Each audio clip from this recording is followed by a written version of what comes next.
they've found this Area 51, which they're drawing parallels to Detour Lake up the road. And I don't, it's a long ways from that, but that's the kind of mineralization they're starting to see there now. But I think one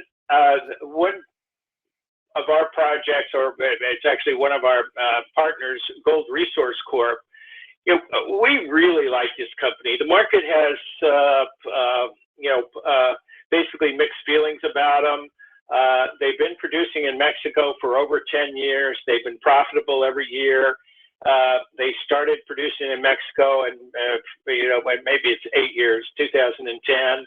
They had just a small amount of reserves, and they just added to reserves, and they started out doing about 800 tons a day at the mill there. They're up now. They've expanded. They're doing about 1,800 tons at 2 mills out at 3 mines, and they have more resources today than they had when they started.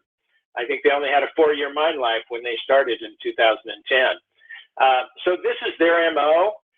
They came in and built Isabella Pearl in record time. They did it mostly out of cash flow. They sold a few shares to do it. They've got that up and running now. Done a great job.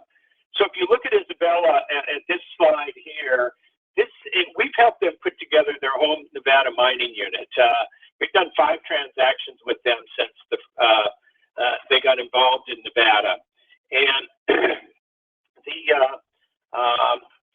at Isabella Pearl, you can see on the map there on the right, Isabella is right down at the very bottom, a little dot. And then you see all these targets going all the way up to the northwest. We sold them. We did not sell them the Isabella Pearl ground. We bought the 0.75% royalty from a third party. So that's what we're getting paid on now.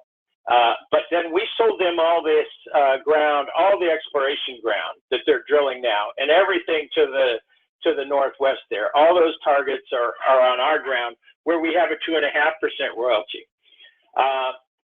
We also sold them the County Line project and the Mina Gold projects, where we have larger royalties. Both these are satellite projects that they're drilling now and doing work on. Mina Gold has about 90, historically, that was a consolidation deal where we did several transactions to put that property together.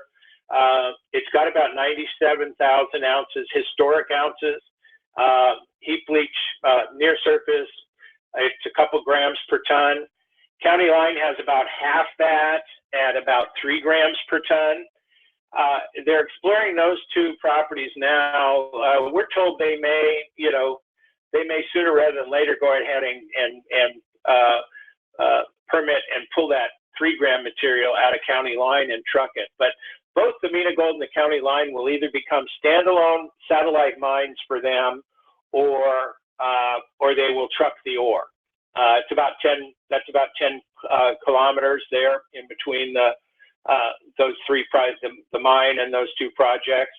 So this is a whole story with their whole Nevada mining unit, where we've got interest in basically everything we've done there, because we've helped them put that whole Nevada mining unit together. So that's one that we think just has tremendous potential. They only have about a 4 or 5 year mine life at Isabella Pearl, but that they're already at expanding the pit there onto our 2.5% NSR claims, and we think that pit will just grow and grow right onto our ground. That again, this was a claim consolidation story where all the work that was done at Isabella Pearl, the company did not have these other claims. They were owned by a third party, and they didn't get along. So these other targets have not seen any exploration.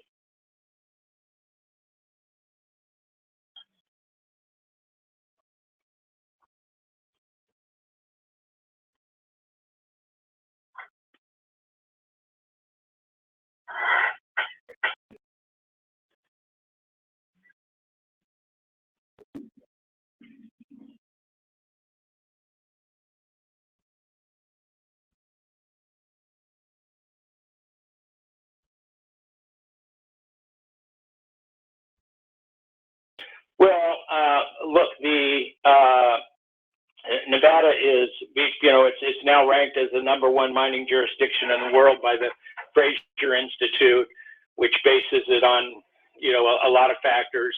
Of course,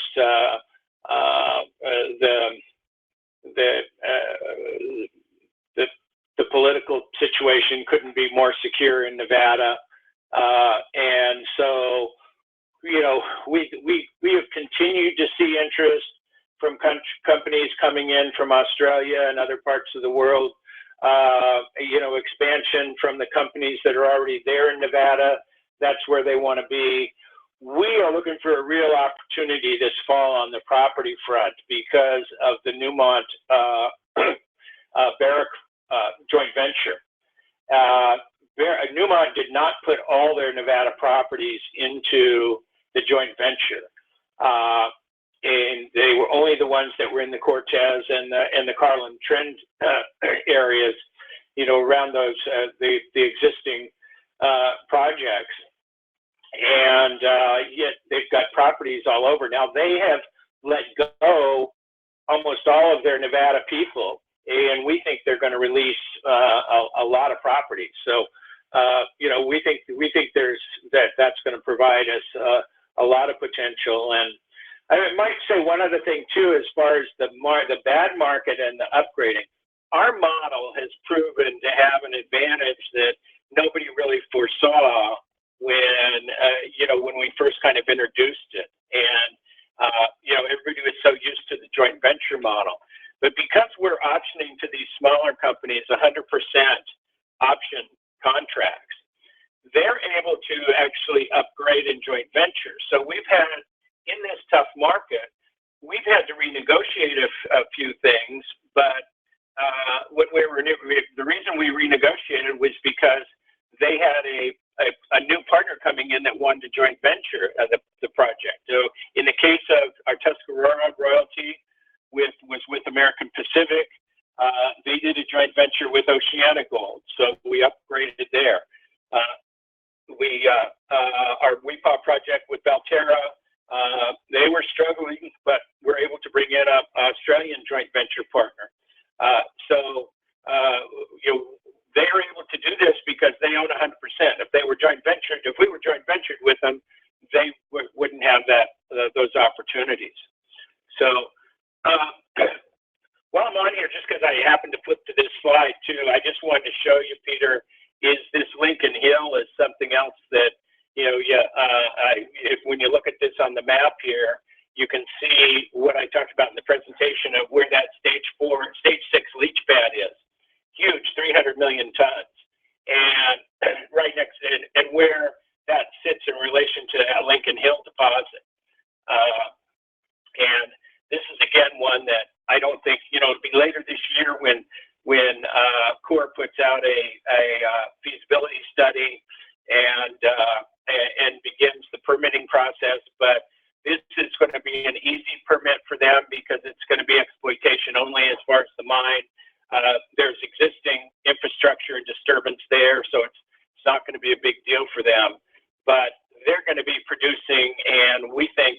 In our projections, we're only using 40,000 ounces a year at Lincoln Hill, and that is just to be conservative. And we think that could be quite a bit more than that coming out of Lincoln Hill, especially in the early years as they put that higher grade ore on the leach pad.